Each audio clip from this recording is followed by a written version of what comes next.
going back to court. Let's bring in malpractice attorney Andrew Smiley.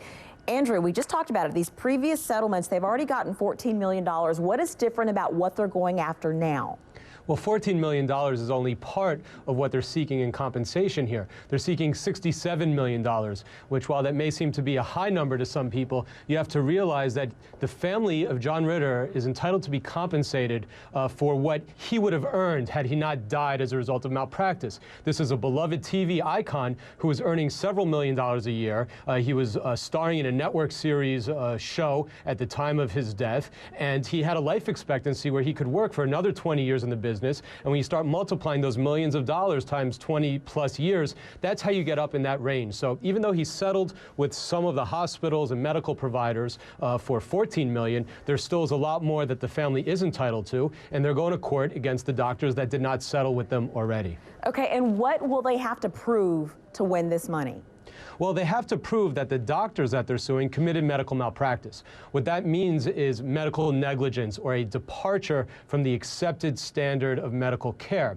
So what will happen at this trial is the plaintiff's attorneys, the family's attorneys, will bring in experts, physicians that specialize in the areas of cardiology, radiology, with good credentials. They'll get on the stand and they'll tell the jury how the doctors who are being sued departed from the standard of care, how they committed malpractice.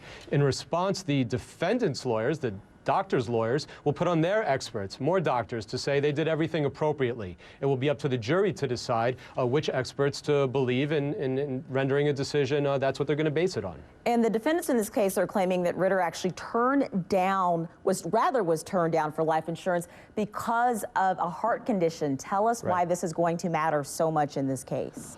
If anything, I think that will help the family in their case. It was documented that he had a heart condition. This wasn't something that just came up out of nowhere. So somewhere in his medical records, it was documented that he had a medical condition. And when someone has a medical condition dealing with their heart, it's supposed to be followed and treated and managed by their doctor so that they don't all of a sudden have an aneurysm where the aorta can burst and they can die from it. So if anything, I think that will be helpful to the family.